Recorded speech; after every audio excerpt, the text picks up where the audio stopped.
자, 조희대 대법원장의 한덕수 전 총리 회동 의혹 전국을 달구고 있습니다.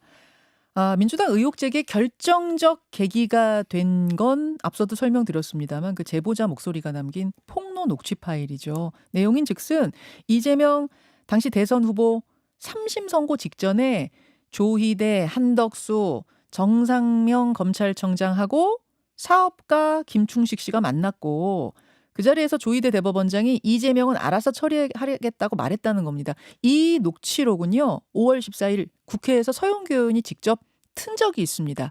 그 국회에서의 이 장면 보고 듣고 오죠.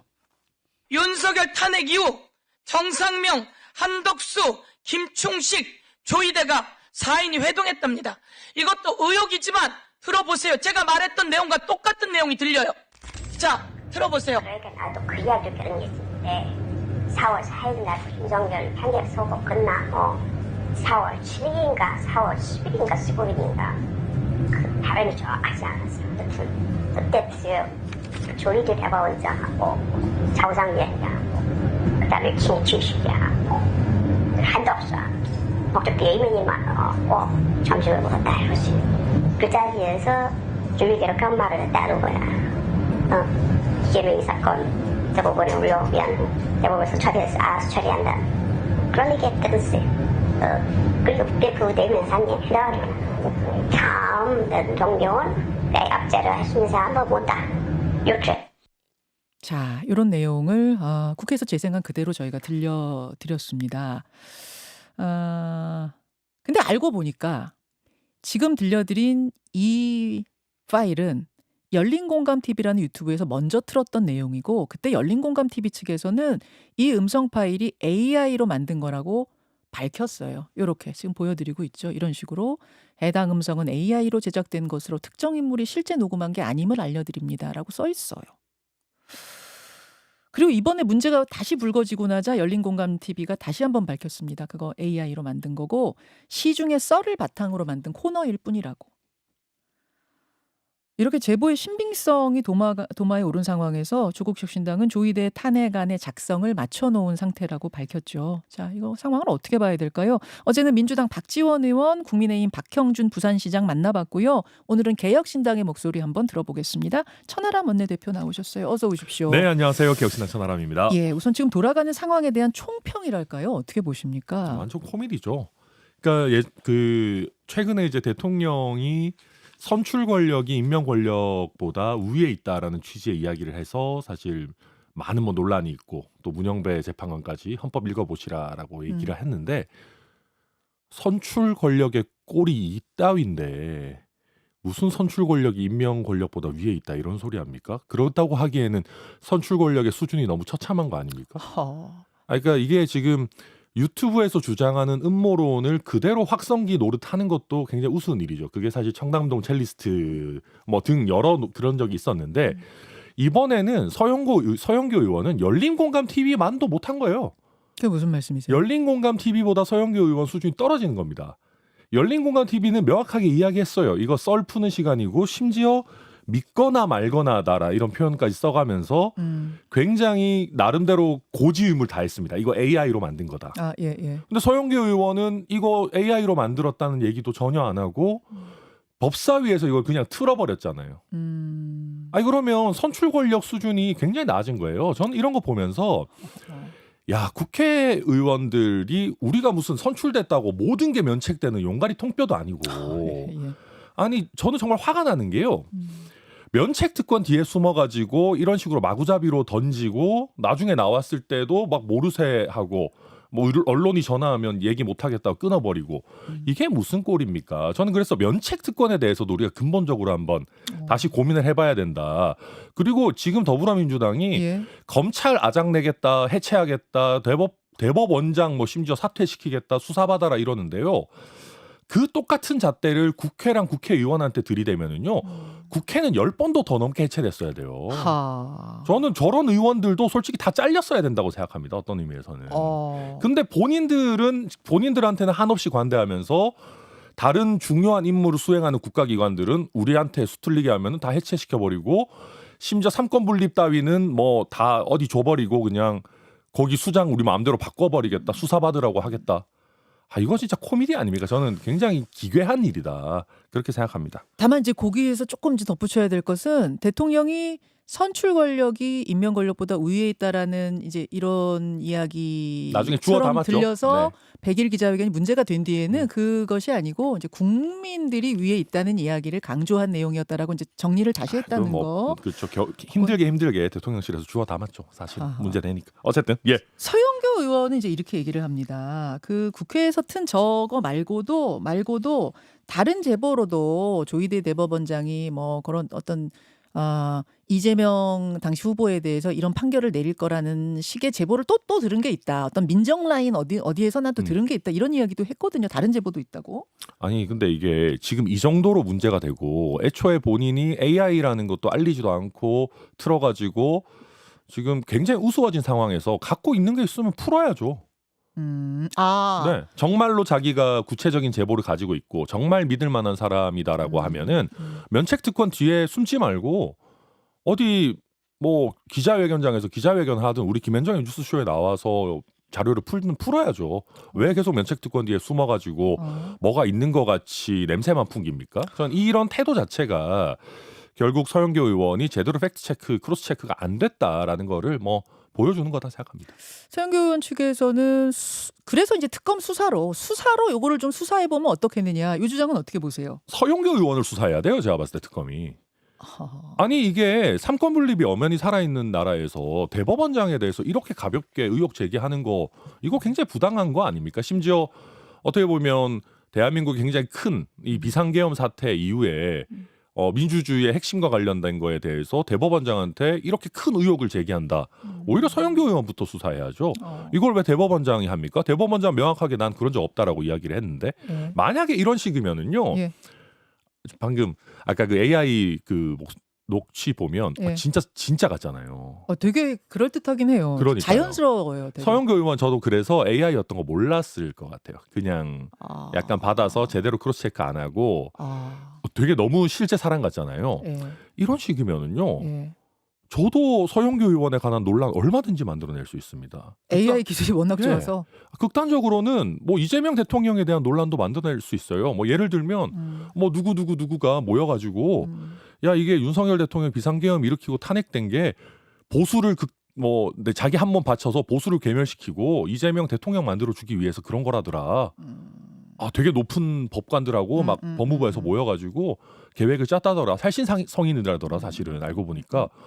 그런 AI 녹음 만들고 국회에서 틀고 거기에 따라 가지고 이재명 대통령 내랑 공범 아니냐 수사받아라. 말도 안 되는 소리지만 이거랑 다를 게 없는 거예요. AI로 가짜 뉴스, 뭐 가짜 제보 만들기 그럼요. 시작하면 누군들 문제가 안 되겠느냐. 누군들 이거는 자유롭지 않고요. 부존재의 증명을 강요하면 안 되는 겁니다. 예를 들면 저한테 아무 의혹을 막 던져놓고 야 천하람 네가 그렇게 자신 있으면 수사받아 나가서 없다는 거 증명해봐. 지금 정청래 대표가 그러고 있는 거잖아요. 그런 거 하면 안 되는 거예요. 부존재는 원래 증명할 수 없어요. 그러면 다른 사람이 잘못했다라고 하는 사람이 어떤 존재를 증명해야 되는 거죠. 해당 행위의 존재를 증명해야 되는 건데 이건 상식적인 얘기인데 이런 식으로 그러니까 여당의 대표부터 말도 안 되는 소리를 대법원장에 대한 사감을 가지고 감정적으로 던지고 있으니까 참 안타까울 노릇입니다. 요 이야기 이제 나온 게 되긴 배경을 거슬러 가다 보면 이재명 대통령 후보 시절에 그 선거법 사건 3심 판결이 왜 이렇게 빨리 났느냐? 왜 이렇게 이례적으로 빨리 조희대 대법원장은 판결을 내린 거야? 거기서부터 시작하잖아요. 네. 그건 어떻게 보세요, 그럼?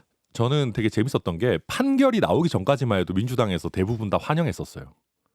그랬었죠. 네, 무죄 판결 줄 것 같다. 대선 이전에 털고 사법 간다. 리스크를 털고 갈 것 같다. 빨리 선고하는 거 다 좋아했었잖아요. 우리가 재판 지연되는 거를 굉장히 비판할 때들 많이 있지만 재판을 빨리 선고하고 게다가 전원 합의체까지 열어서 각 대법관들이 명확한 의견을 밝혀준다. 그걸 왜 그렇게까지 비난할 일입니까? 실제 비난 안 했잖아요. 결과 나오기 전에. 전까지. 그리고 대법원 입장에서는 아마 그랬을 수 있을 거예요. 선거법은 빨리 하는 게 원칙이기도 하고 대선 이전에 국민들에게 정확하게 여기에 대한 법적 판단이 어떤 건지 대법원에 전원 합의체까지 열어서 굉장히 엄밀한 법적 판단을 국민들께 고지시켜 드린다라는 생각들이 있었을 겁니다. 그래서 그 결과를 듣고도 국민들께서 판단하면 모르겠지만 최소한 모르는 상태 내지는 애매모호한 상태에서 굉장히 소중한 국민들의 주권이 행사되는 것을 막아야 된다. 저는 그런 타임라인을 가지고 국민들께 법적인 부분을 명확하게 고지시켜 드린다. 그게 왜 나쁜 겁니까? 자, 이제 이런 의견과 아니다 너무 이례적이어서 이거는 정치 개입이다라고 생각하는 민주당 측 의견이 계속 대립을 해오다가 이번에 알고 보니 그 재판 전에 이렇게 만났더래라는 얘기가 나오면서 사실은 그럼 진짜 문제 심각한 거잖아 이렇게 됐던 건데 네. 그 제보가 이제 AI가 만든 거이면서라는 게 밝혀지면서 좀 상황이 이렇게 되고 있어요. 근데 네. 조희대 대법원장 입장문 냈잖아요. 네네. 한덕수 전 총리와 그렇게 논의한 적 없다. 네. 뭐 모두가 다 얘기했죠. 한덕수 총리 쪽에서도 만난 적 없다라고 네. 얘기했고. 네. 그러자 어제 한 부장판사가 음. 만난 적이 없는 건지 만났는데 논의한 적이 없다는 얘기인지를 분명히 하십시오. 조희대 대법원장이라고 공개적으로 문제 제기했거든요. 그러자 조희대 대법원장 측에서 만난 적 없다라는 거 다시 그렇죠. 네. 확실히 했죠? 네네. 네, 만난 적도 없다는 거죠? 그러니까 저는 이제 이 논란으로 저는 조희대 대법원장은 아주 안전해졌다. 조희대 대법원장 사퇴할 일 없어졌다 생각하고요. 아니 지금 네. 조국혁신당에서는 탄핵안을 이미 준비를 마쳤다고 하거든요. 그러니까 뭐 제보가 AI냐 아니냐를 떠나서 탄핵안 발의할 수도 있는 거 아니에요? 민주당이? 그러니까 민주당이 모르겠습니다. 물론 뭐 세상 일이라는 게 정말 확실한 증거가 있다. 조희대 대법원장이 정말 뭐 거짓말을 했다라는 물증이나 이런 게 나오면 뭐 국면은 달라지겠지만 저 그런 거 없을 거라고 생각하고요. 만약 하면 역풍 분다고 보세요? 저는 탄핵안 내면 이런 온갖 난리를 거치고 나서 하면 엄청난 역풍 불 겁니다. 저는 민주당이 이렇게 헛발질을 했기 때문에 이제는 대법원장 괴롭히기는 거의 힘을 완전히 잃었다라고 저는 보고요. 어떤 의미에서는 서영교 의원이 조희대 대법원장 굉장히 크게 도와준 거죠. 저는 대법원장이 밥 한번 사야 된다 생각합니다. 서영교 의원한테. 예. 오히려 도와준 곤란해서 구해준 꼴이 됐다? 그럼요. 이제 민주당에서 뭐 예를 들면 확고한 물증이 없는 상황에서 조희대 대법원장 공격해봐야 뭐 힘도 안 생길 거고 그리고 조희대 대법원장 본인이 굉장히 깐깐한 옛날 판사 스타일로 잘 알려져 있어요. 그래요? 사람 함부로 안 만나고 막 사업하는 분들도 되게 조심해서 하고 자기 관리 되게 뛰어나고 예전에 조희대 대법원장 인사청문회 할 때는 민주당에서도 굉장히 존중하는 그런 얘기들이 많이 나왔어요. 그때 저도 기억이 나는 게 뭘 털려고 해도 털 게 없다 이런 얘기를 그러니까요. 민주당 의원들이 했었던 네네. 기억이 나요. 그렇기 네. 때문에 저는 뭐 이제 와서 무리하게 탄핵한다 역풍 불 거고요. 아마 조국혁신당도 지금 이제 그 성폭행 파문에서 본인들이 벗어나려고 또 다시 한번 민주당보다 우리가 매운맛이다라고 존재감 강조하려고 뭐 탄핵안 이런 얘기 하는데 뭐 본인들 일 제대로 해결하기 전까지는 뭐 아무 의미가 없을 겁니다.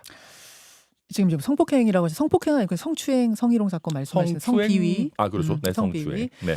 자, 광의의 성폭행을 말씀드립니다. 뭐 상황이 이제 이렇게 조희대 대법원장 건은 흘러가고 있고 또 하나의 쟁점은 내란 전담 재판부인데요.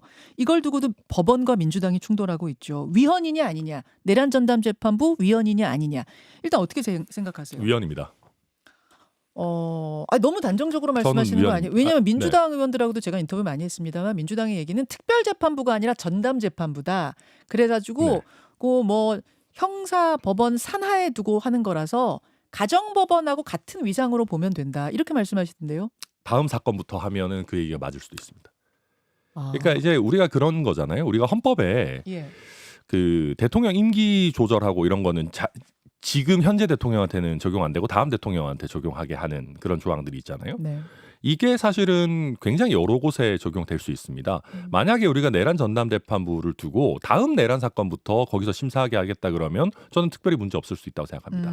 근데 이미 사건이 있고 이미 거기에 대해서 재판이 이루어지고 있는 상황 속에서 우리가 새로운 재판부를 특정해서 만들고 이 사건들을 일로 옮길 거야 라고 하는 거는 다른 문제입니다. 이미 재판이 진행 중인데 그렇죠. 가져오는 건 다른 문제다. 왜냐하면 재판이 배당되는 시점에 랜덤성이 있어야 되는 거거든요. 무작위성이 있어야 되고 근데 하고 있는 사건을 특정해서 여기에 보낼 거야. 한번 이런 상상을 한번 해보죠.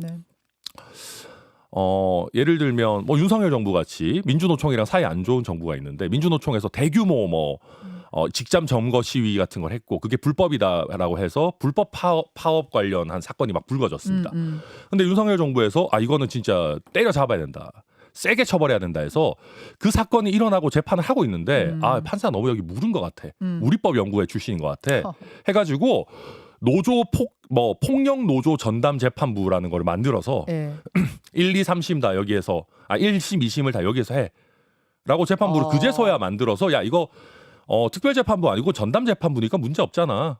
그래 버리면 어떡하느냐. 그게 앞으로 얼마든지 가능하다는 얘기예요. 한 번 전례가 만들어지면 또 만들어질 수도 있다. 그럼요. 그리고 이거를 법원이 자발적으로 만드는 거면 위헌성이 좀 덜한데 법원이 자발적으로 만드는 것도 아니고 한 당이 과반 이상을 가지고 있는 국회에서 막 국회의원들이 우르르 몰려가가지고 전담재판부 만들 거야.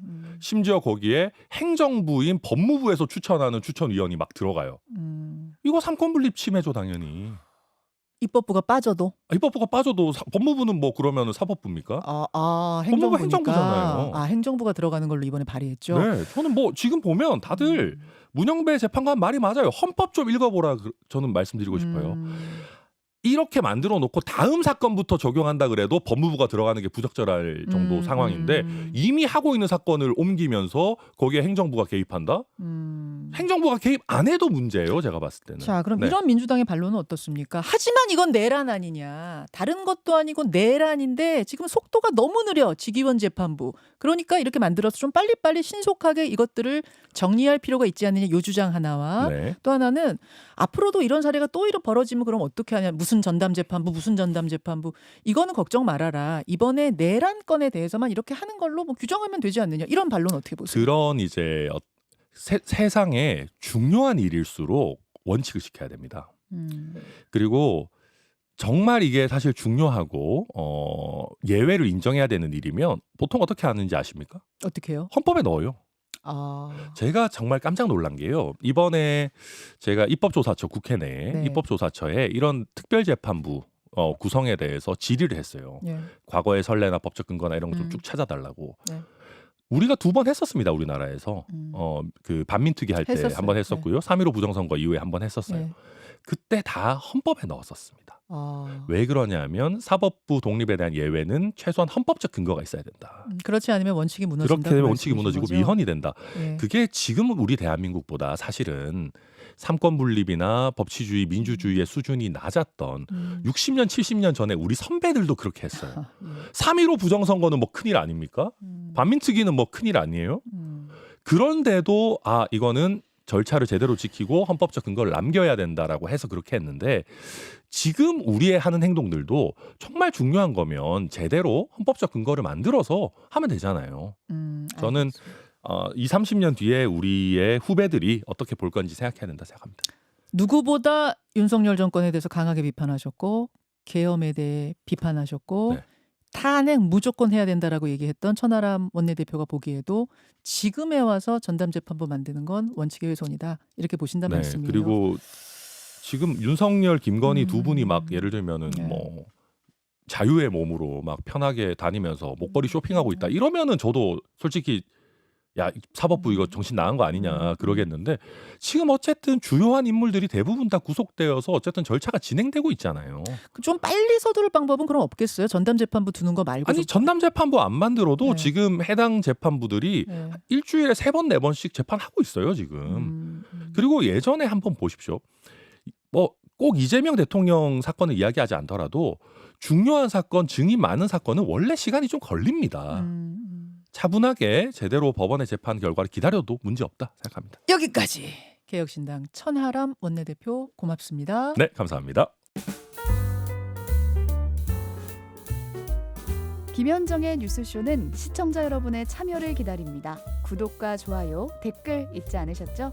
알림 설정을 해두시면 평일 아침 7시 10분 실시간 라이브도 참여하실 수 있습니다.